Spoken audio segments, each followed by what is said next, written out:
Olá, amigos. No vídeo de hoje nós vamos falar sobre figuras gráficas. Então, uma das figuras gráficas que nós vamos encontrar com frequência nos nossos trades e nos nossos gráficos é o triângulo ascendente. O que é um triângulo ascendente? Que figura é essa? O triângulo ascendente é uma figura que é montada a partir de topos, né, na mesma altura de outros dos topos anteriores e fundos, né, ascendentes. Então, um triângulo ascendente ele é composto por essa movimentação dos preços, onde eu vou tendo topos, né, no mesmo patamar, na mesma altura, e eu vou tendo fundos cada vez mais ascendentes. Esse aqui é um padrão altista, né? A maior probabilidade é do preço romper para cima, né? O que nós vamos assistir aqui nesse rompimento? O preço vai subir, né? A probabilidade do preço, né? O preço-alvo esperado é que o preço suba exatamente à altura, né? Esse comprimento do primeiro toque do triângulo. Então, é isso aqui que nós esperamos como alvo. Então, nós precisamos entender que quando houver o rompimento, nós vamos assistir exatamente essa distância sendo projetada como alvo dos nossos preços. Algo importante a ser considerado é que, geralmente, nos rompimentos, eles têm uma tendência a voltar e testar o ponto de rompimento antes de seguir adiante. Isso é uma verdade absoluta? Vai acontecer 100% das vezes? Não, mas isso acontece com uma frequência alta. Então, às vezes, nem sempre o importante é comprar logo no rompimento. Às vezes, a gente pode esperar um pullback e aí sim comprar nesse ponto. E se o preço for embora? Cara, foi embora, perdeu o trade. Então, o que você pode fazer? No rompimento, você pode entrar com meia mão. Na hora que ele fizer o pullback, você entra com mais meia mão e segue o trade a, no mínimo, essa altura aqui que foi definida pelo primeiro toque no triângulo.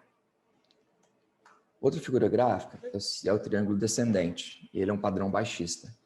Ele é bem parecido com o triângulo ascendente, só que a diferença aqui é que nós vamos ter fundos, né? O preço vai se movimentando, deixando fundos no mesmo patamar, né? E vai tendo topos cada vez mais baixos, topos descendentes. Então, é por isso que nós chamamos de triângulo descendente. Qual que é o alvo, o preço-alvo, quando ele rompe e sai desse triângulo? Para cima ou para baixo? Né? Vai ser exatamente a altura do primeiro toque, né, do preço aqui no primeiro toque no triângulo, exatamente essa altura. Então, essa aqui é a altura estimada que o preço vai atingir. Tá ok? Então, sim, é a mesma... Aqui nós temos o mesmo ponto de atenção que nós temos no triângulo ascendente, ou seja, quando houver o rompimento, a tendência do preço que está caindo é voltar a fazer um repique, uma correção, testar novamente o ponto de ruptura para depois seguir. Isso acontece 100% das vezes? Não, acontece com uma frequência alta. Então, você pode entrar com meia mão aqui, esperar ele retroceder e a hora que ele voltar, fizer o pivôzinho de baixa, você volta a vender. Então, você entra aqui, faz meia mão e entra o final aqui. Posso entrar tudo aqui? Pode. É que, geralmente, existem muitas falhas no rompimento, vários rompimentos falsos. Outra figura gráfica que aparece são os retângulos. Eles podem aparecer nas tendências laterais, na lateralização, ou pode aparecer numa tendência de baixa ou numa tendência de alta. Esse exemplo aqui, ele apareceu numa tendência de baixa, ou seja, o preço ele está dentro, né, de duas linhas paralelas, né, uma LTB aqui em cima, linha de tendência de baixa, com uma paralela formando um canal. O preço ficou preso, ou seja, eu vou tendo topos que vão respeitando a LTB.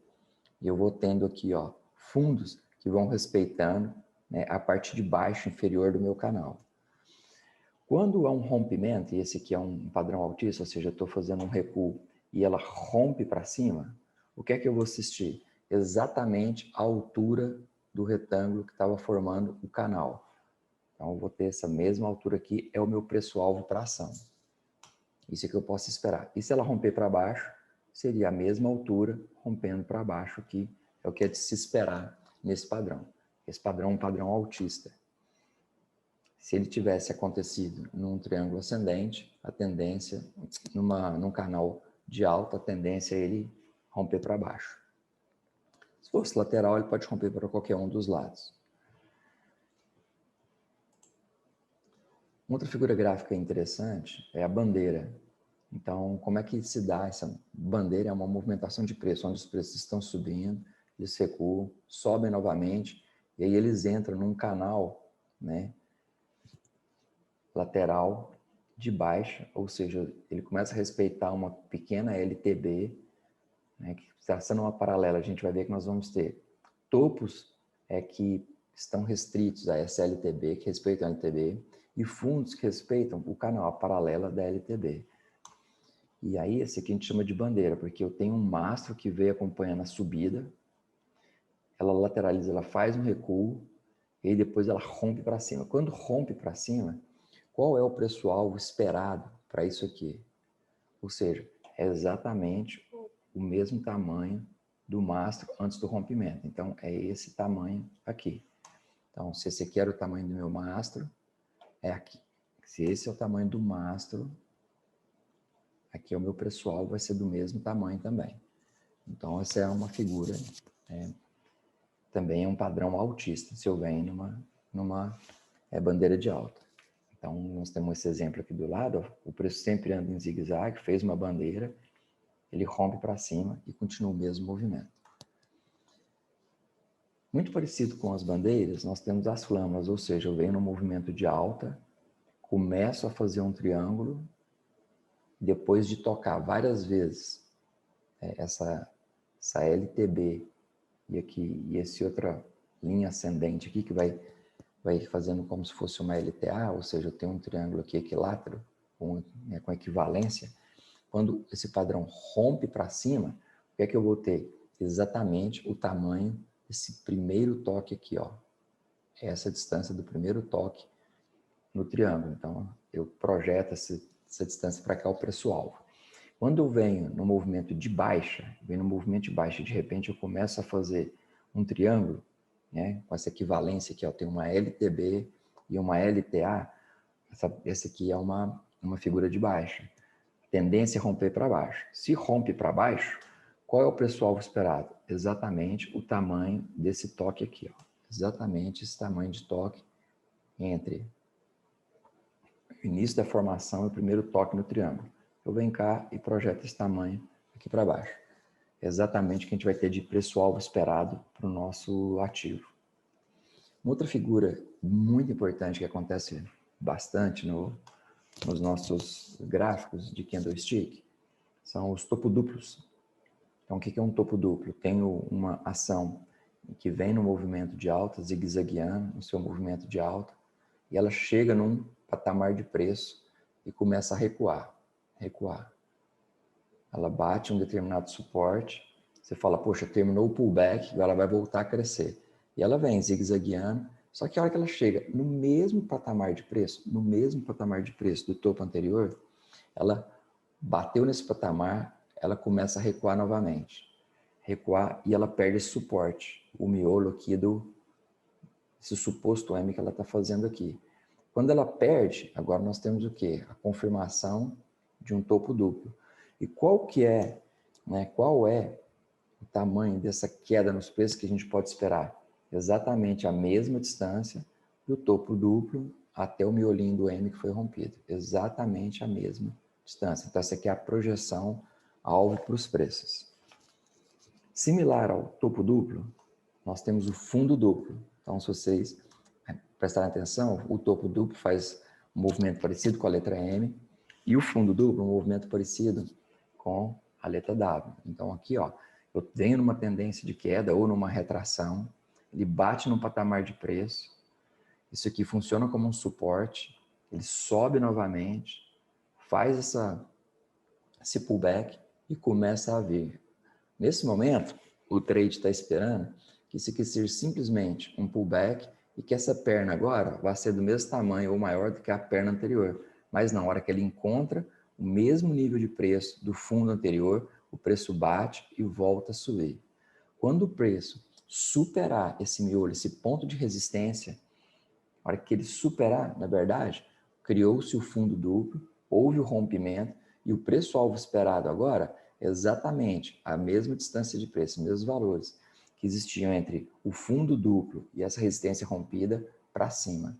Então, aqui a gente faz um fundo duplo e o preço-alvo esperado, a projeção para esse preço é que seja exatamente do tamanho desse outro aqui. Uma outra figura gráfica importante, relevante, que acontece, mais difícil de ser identificada nos gráficos, porque ela não é perfeitinha como está no desenho, porque a gente tem que lembrar que as ações vão subindo e descendo, né, fazendo zigue-zagues, é o que a gente chama de oco, o ombro, cabeça, ombro. Como funciona o oco? Eu tenho um preço, né, um ativo que vem subindo, zigue-zagueando, subindo, ele chega em uma determinada resistência, ele desce, faz o pullback normalmente, sobe novamente, rompe esse último topo, então estou numa tendência de alta, ele bate numa nova resistência e o preço agora faz um pullback até o fundo do outro pullback, do pullback anterior. Ele volta a subir e fica num patamar de preço parecido com o último topo rompido, bem parecido.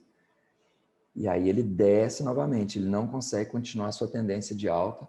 E quando ele rompe aqui, ó, onde tinham sido os dois fundos formados mais ou menos no mesmo patamar, na hora que ele rompe, a gente tem a formação de um ombro, cabeça, ombro. Então, ombro, cabeça, ombro. Quando isso acontece, a expectativa que se tem, né, da queda do preço é exatamente essa distância, da cabeça até os dois fundos, né, que foram feitos nos movimentos de pullback. Exatamente a mesma expectativa, né, de queda. Quando a gente tem o ombro, cabeça, ombro invertido, é que eu venho numa tendência de baixa, o preço encontra uma resistência, ele volta fazendo um pullback, ele encontra um suporte, ele volta fazendo um pullback, bate numa resistência e ele continua sua tendência de baixa. Então, ele vinha numa queda, encontrou o suporte, subiu, bateu numa resistência e ele faz a nova pernada de baixa, ou seja, ele fez um pivô de baixa nesse ponto aqui, ó. Ele faz o pivô de baixa e continua caindo. Então, eu tenho aqui, ó, uma perna e outra perna. Então, ele deixa aqui um patamar e aqui um outro, suporte, resistência. Então, eu tenho aqui já um suporte demarcado, uma resistência demarcada. A hora que ele chega em determinado ponto, ele encontra outra resistência, outro suporte na queda. Ele volta a subir. A hora que ele volta a subir, ele vai encontrar resistência no mesmo ponto que ele tinha encontrado no pullback anterior. Então, o preço vinha caindo, ele fez um pullback, encontrou uma resistência e desceu. Encontrou uma resistência, fez um pullback no mesmo nível do topo anterior.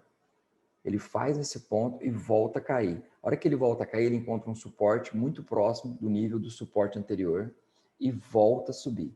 Quando ele rompe aqui, ó, esse nível dos fundos anteriores, nós podemos falar agora que houve uma reversão de tendência, né, ou pelo menos do movimento, porque eu vim em queda e agora vou começar uma alta. E quanto que eu posso esperar que esse preço aumente? Exatamente essa distância, ó, dos fundos que serviram como resistência até o suporte da cabeça. Então, é a resistência aqui dos ombros até o suporte da cabeça. Essa distância aqui é exatamente essa distância que nós vamos assistir aqui, ó, de expectativa de aumento dos preços. Então, pessoal, esse aqui é o nosso vídeo sobre figuras gráficas. Espero que tenham entendido. Bom trades para vocês.